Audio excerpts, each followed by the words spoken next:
This is NTD Evening News. Live from our global headquarters in New York City, here's Tiffany Meyer. Good evening, and thank you for joining us tonight. I'm Stephanie Cox, in for Tiffany Meyer. In new charges unsealed today, the United States says Iranian agents plotted to assassinate Trump before the election. Iranian officials also saw the period after the election as a potential window. NTD's White House correspondent Iris Tao brings us the details from Palm Beach, Florida. The Justice Department on Friday charged an Iranian man and two New York residents in a murder-for-hire plot to kill then presidential candidate Trump. The DOJ says it was part of Iran's revenge for the killing of Iranian military leader Qasem Soleimani, which Trump has repeatedly taken credit for throughout the years. According to the DOJ, one of the plotters said he was assigned in September to surveil and ultimately assassinate Trump. Iran then warned the plotter that if he failed to deliver a plan by mid-October, the Iranian Revolutionary Guards would pause their plan to kill Trump until after the election, as they thought Trump would lose and become more vulnerable to getting assassinated. The Trump team, meanwhile, voicing defiance, saying on Friday that Trump was aware of the assassination plot, adding that, quote, nothing will deter President Trump from returning to the White House and restoring peace around the world. The FBI says Iran's efforts won't be tolerated. And Trump survived two assassination attempts in the months leading up to the election, one at his Butler, Pennsylvania rally and another one near his golf club in Miami, Florida. The Secret Service has already significantly ramped up Trump's protection before the election, and now as president-elect, Trump will only get even stronger security measures. And here in Palm Beach, where Trump is working on his transition before getting back to the White House in January, officials are planning additional protection measures. On Friday, heavy security was seen around Mar-a-Lago, including a Coast Guard boat mounted with a rifle and a robotic dog the Secret Service says is equipped with surveillance technology. In the coming days and weeks, Trump is expected to announce more picks for key White House and cabinet positions as he interviews the different candidates. Reporting from West Palm Beach, Iris Tao, NTD News. President-elect Trump's federal election case is now on hold. A federal judge today granted a request from special counsel Jack Smith to pause the case. The judge overseeing the case canceled any remaining court deadlines. At the same time, prosecutors will assess the appropriate course going forward in light of Trump's presidential victory. Smith's team has been evaluating how to wind down the two federal cases against Trump before the president-elect takes office. The Justice Department has a long-standing policy that says sitting presidents cannot be prosecuted while in office. Meanwhile, House Judiciary Committee Chairman Jim Jordan and House Administration Oversight Subcommittee Chairman Barry Loudermilk sent a letter to Smith. They demanded that the special counsel turn over all documents relating to his prosecutions of Trump. Amsterdam today, dealing with the aftermath of violent attacks on Israeli soccer fans. Many were injured, and police arrested dozens of people. President Biden and other world leaders are now speaking out. NTD's international correspondent Arian Pazdar has that story.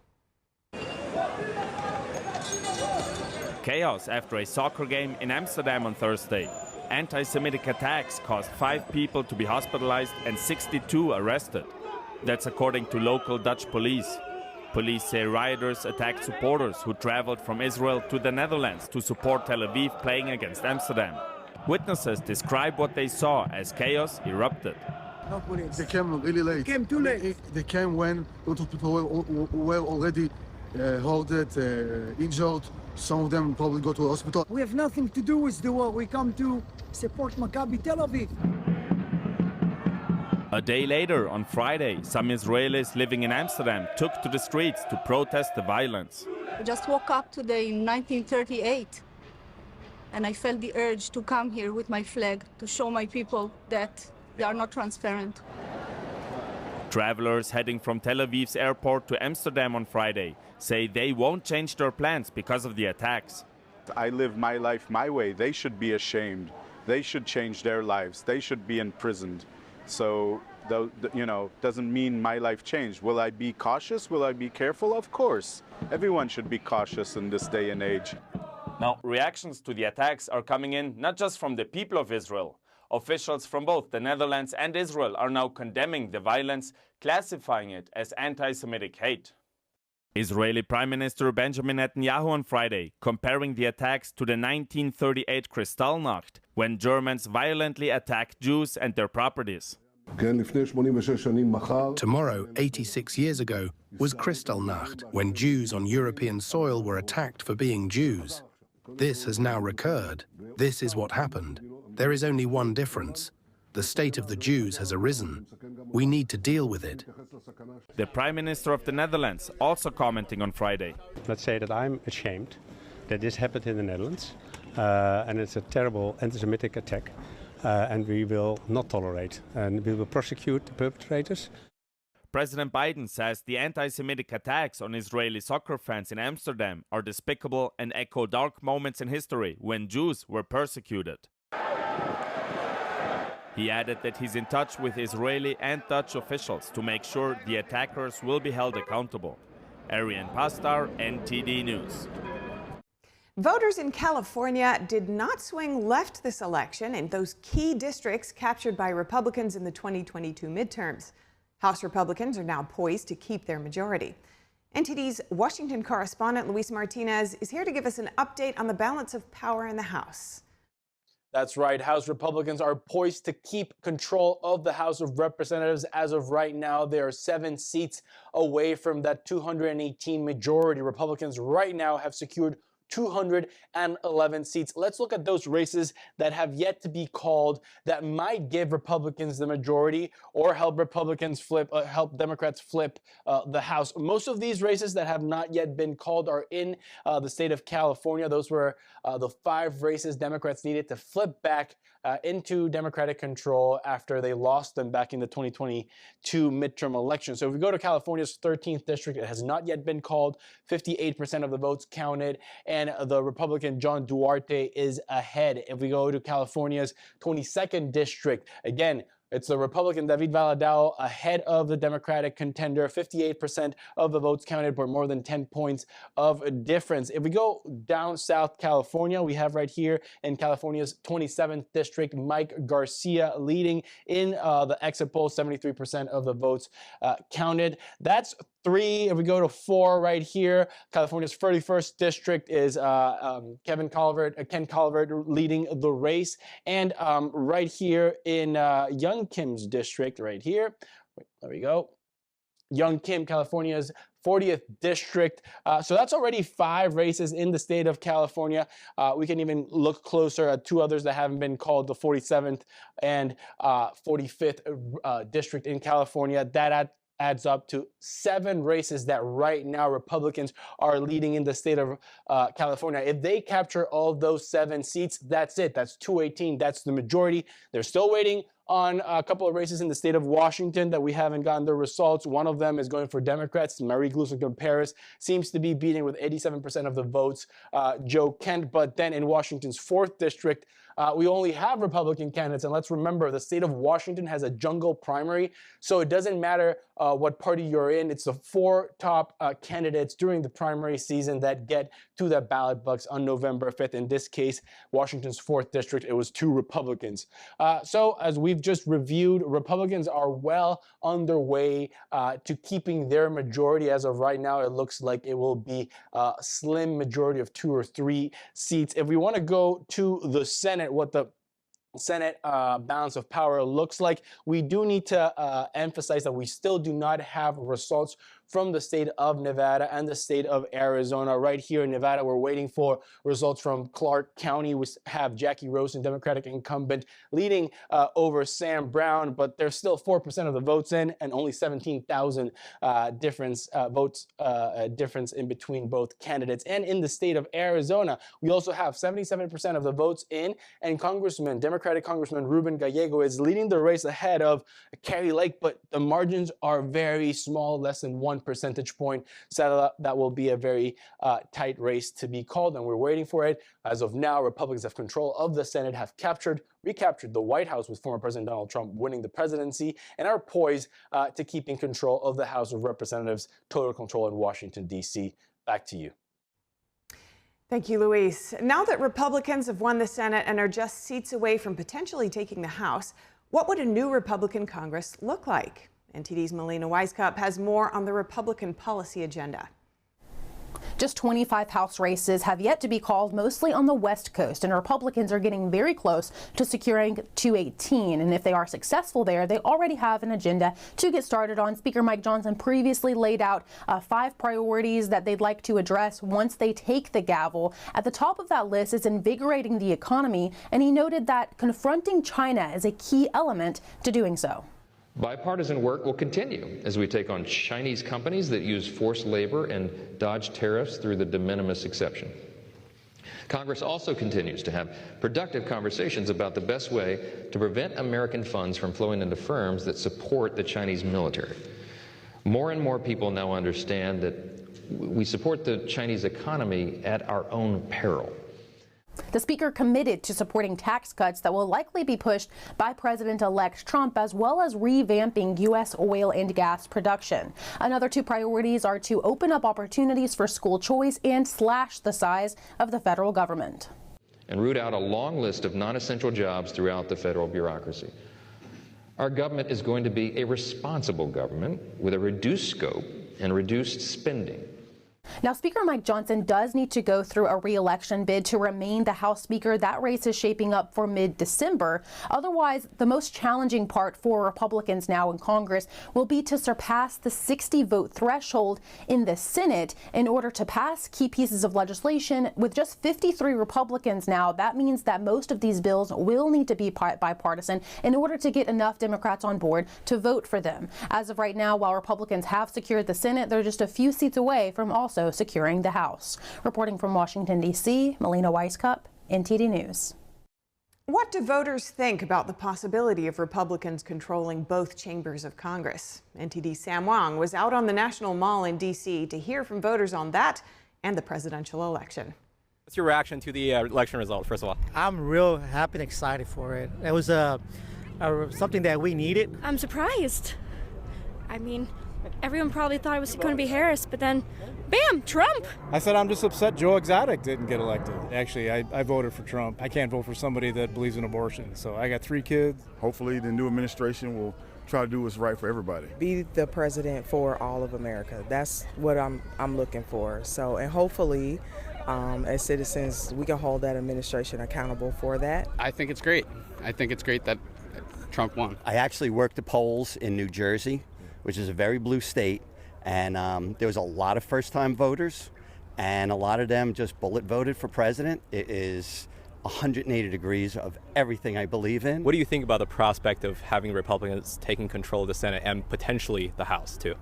I think 100% the Republicans are going to turn around and get rid of the 60-vote mandate. I think that'd be a good idea, a good thing, because you can't have a House divided. So did you vote Republicans up and down the ballot?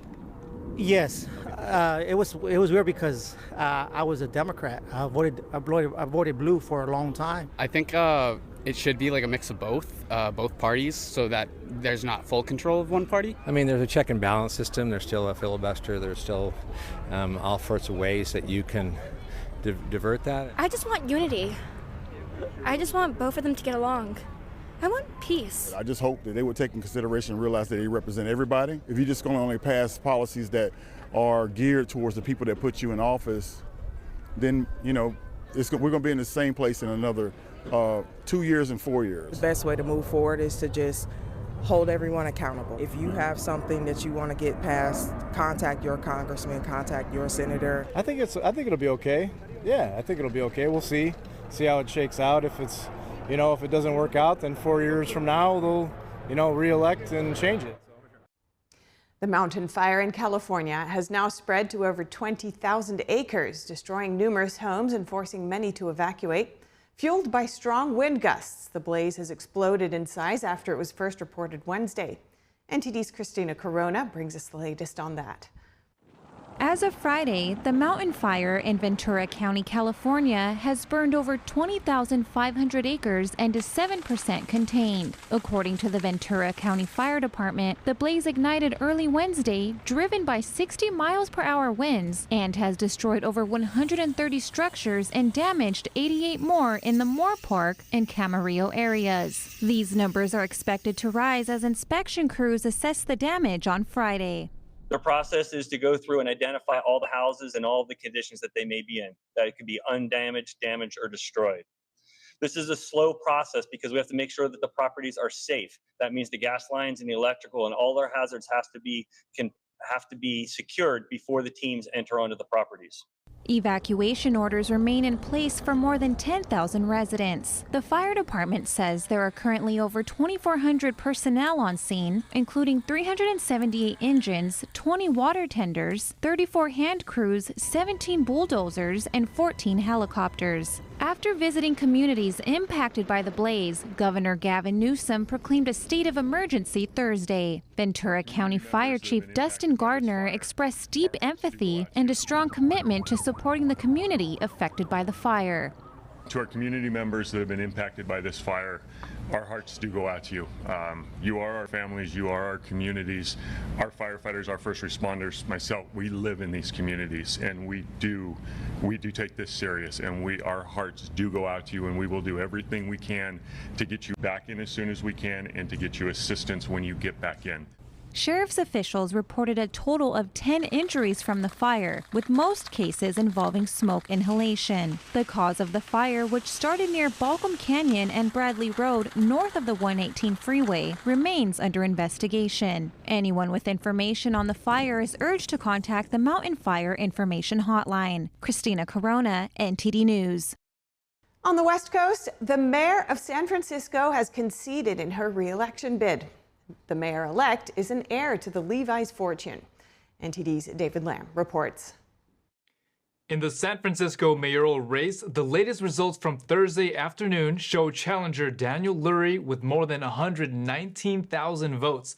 That's around 56% support. And incumbent London Breed with just over 93,000 votes, nearly 44%. 143,000 ballots remain to be counted. While the final tally is not yet certified, Breed conceded on Thursday and pledged a smooth transition as Lurie takes over the job. She stated on Thursday, "At the end of the day, this job is bigger than any one person, and what matters is that we keep moving this city forward. Today, I called Daniel Lurie and congratulated him on his victory in this election." Lurie gave his first press conference on Friday. "I stand before you humbled and inspired with the great honor and privilege of serving you, the people of San Francisco, as your next mayor. We will never turn a blind eye to racism, bigotry, or anti-Asian hate. We will continue to harness the power of innovation, protect the future of our planet, and once again become a magnet for creative minds." Lurie is a San Francisco native and heir to the Levi Strauss & Company fortune. While San Francisco streets have been cleaner in recent months, challengers on the campaign trail criticized the Breed administration as homeless encampments, open drug use, and brazen retail theft occurred during her 6 years in office. Breed said she'll continue to carry out the remaining 2 months of her term. David Lamb, NTD News, California.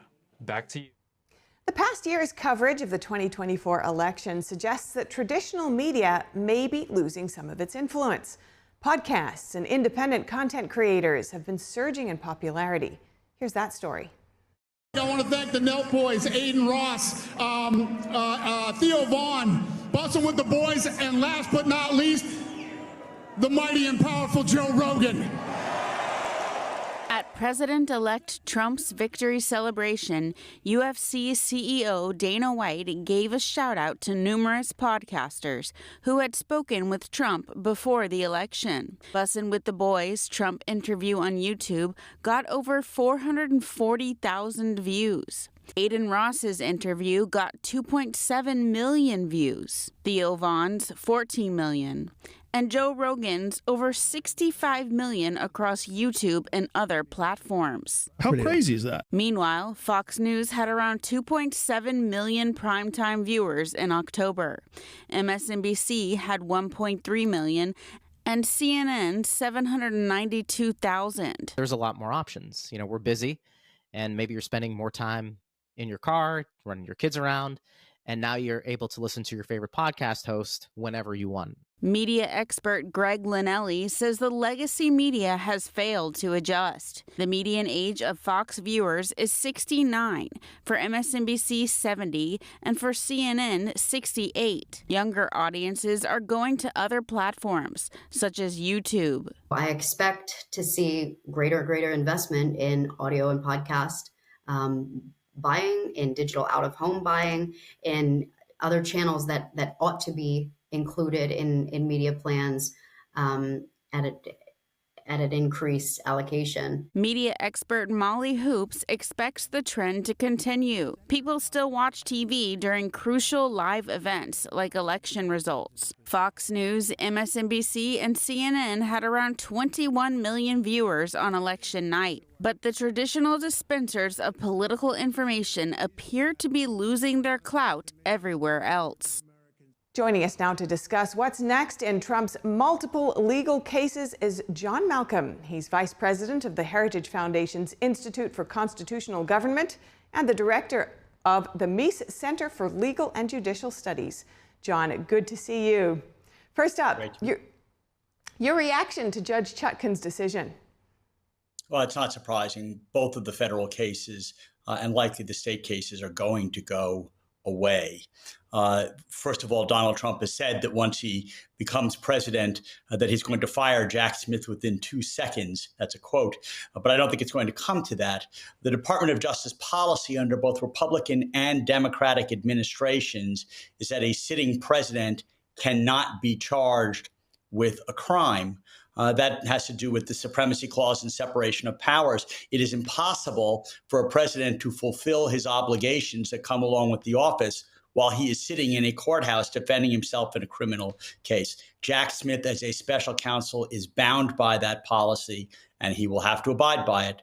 So I believe that he will dismiss these cases. He may decide to issue a report of his investigation. Well, that remains to be seen. But I think the federal case in Florida has already been dismissed. I don't think he's going to continue the appeal challenging his appointment. And the federal case in the District of Columbia is highly likely to be dismissed as well. Now, why does the DOJ have this longstanding policy of not prosecuting sitting presidents? Because a president could not possibly do his job while defending himself against a criminal indictment. So what the department has said is once a president leaves office, he might be charged with a crime. If he is impeached and removed from office, he can be, as a former president, charged with a crime. But it would be simply impossible to fulfill the myriad duties that a president must do on a daily basis while sitting in a federal or state courthouse defending himself against a criminal prosecution. And so just in summary, you're saying here that all of the cases before Trump at the moment are not going to pan out. Is that what you said earlier? Well, the case in Georgia, I think, is not going to pan out. It's either going to be held in abeyance for 4 years, or in all likelihood, it will be dismissed. Fani Willis may still decide to proceed against the other defendants, but she will not be allowed to proceed against Donald Trump. The case in New York is a little bit different. He's already been convicted. There is a motion to dismiss the charges, or actually to overturn the conviction on the basis of the Supreme Court's recent presidential immunity case. I think that there are many, many errors that occurred in that trial, and that conviction is likely to be overturned one way or the other. But assuming for the moment that Judge Merchan decides to deny the motion to overturn the conviction and proceeds with sentencing, he can do that, but Donald Trump is not going to see the inside of a jail cell because, one, he could not fulfill the duties of President of the United States while sitting in a jail cell. And two, the Secret Service could not guarantee his safety while he would be sitting in the middle of a jail cell. So Judge Merchan may try to sentence him, fine him in some way, place him on probation with some restrictions, who knows? Again, I think that conviction is likely to be overturned, but he is either way, even if it's affirmed, he is not going to see the inside of a jail cell. Now, during his campaign, Trump said that he would take legal action against those he says weaponized the government against him. Some attorneys are anticipating investigations under a new Trump presidency. What actions, if any, are you expecting on this front? Well, you can only go after somebody if they have committed a crime of some kind.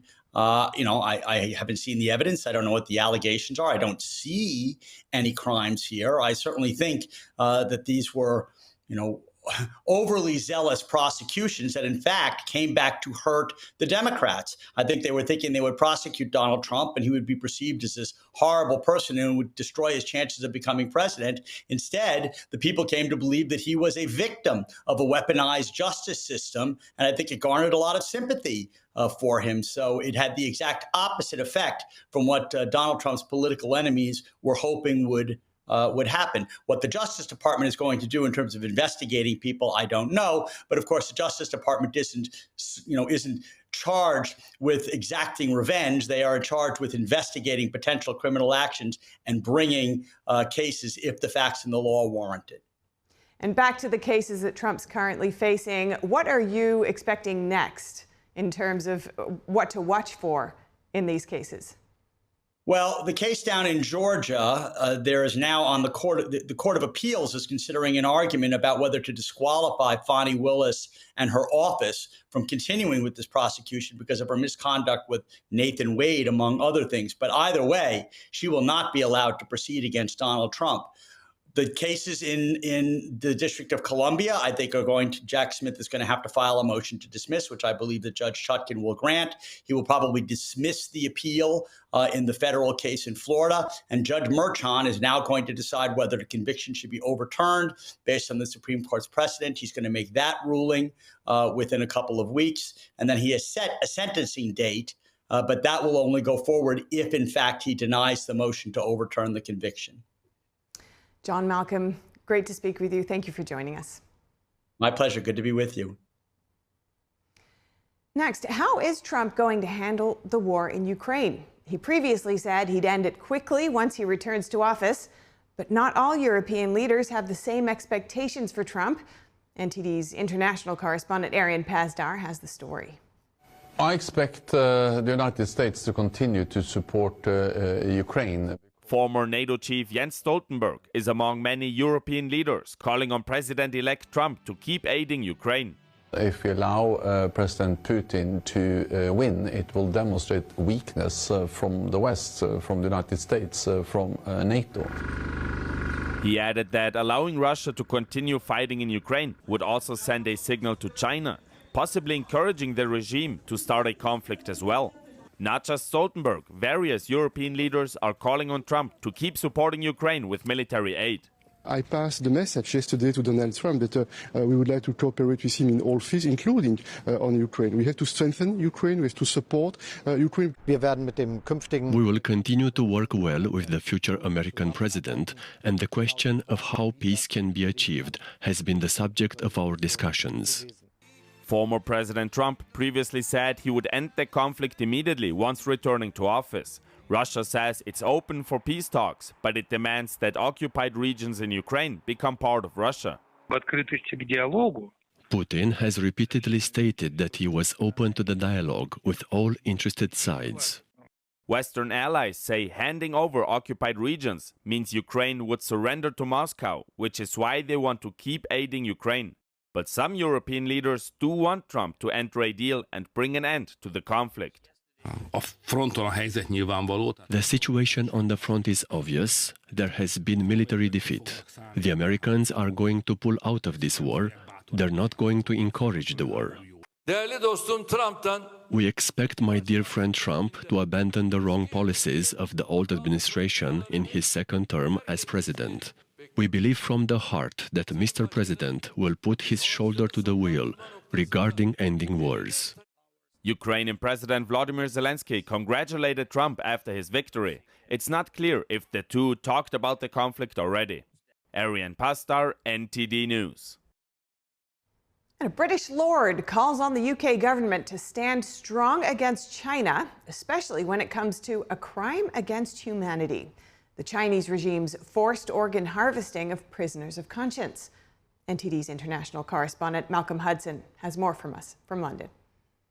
British politician Lord David Alton says the British government must take a strong stance against the Chinese Communist Party and critically against human rights atrocities faced by the people of China. He spoke at a seminar covering how the Chinese regime subjects Falun Gong practitioners to forced organ harvesting, a crime where they are killed for their organs to supply a state-sanctioned transplantation trade. Fei Han practices Falun Gong, also known as Falun Dafa. She was one of between 70 and 100 million people who took up this peaceful meditation in China during the 1990s. They aimed to follow the principles of truthfulness, compassion, and forbearance. But in 1999, the Chinese Communist Party launched a brutal persecution against Falun Gong, seeking to eradicate it. Practitioners faced detention, torture, rape, death, and organ harvesting at the hands of the Chinese regime. Fei Han said she was detained multiple times for her faith. During the first couple times I was imprisoned, blood draws were definitely required, and ultrasounds were done when I was lying down, and chest x-rays when I was standing up. In 2022, she was detained again and doctors forcefully drew blood despite her struggles against it. The last time I was captured, there was an extra check. They put me in a machine and made me breathe in and out. There was radiation, and the doctors and police all ran away in fear, and it was just me alone there. She said the machine scanned her from head to toe, focusing on her chest and abdomen for longer periods, a sign they were checking the quality of her organs. International criminal law lawyer Eleanor Stevenson said forced organ harvesting cannot happen without facilitation from others both inside and outside of China. You have Chinese surgeons being trained by UK or other Western surgeons, and then they are going back to China and carrying out forced organ harvesting operations in state hospitals. She also pointed to supply chains for drugs such as immunosuppressants as well as machinery. Stevenson wants the British government to help find medical collaborations tied to organ harvesting and help bring in laws to enforce stronger ethical standards for supply chains linked to China. International human rights lawyer David Matas said the UK does have the power to avoid being complicit. When it comes to avoiding complicity, that's totally within the power of the United Kingdom. They don't need the agreement of China to do any of it. When it comes to change the behavior of China, they can have an influence. They can increase the political cost to China of forced organ harvesting with prisoner of conscience victims. At the seminar in Parliament, Lord Alton and other British politicians took on board policy proposals. For example, Lord Alton sought a list of names from human rights lawyer Matas of people known to be involved in forced organ harvesting with the view to implement sanctions against them. Matas said Britain is moving forward in the right direction and encouraged it to move faster to help bring an end to the brutal persecution. Malcolm Hudson, NTD News, London.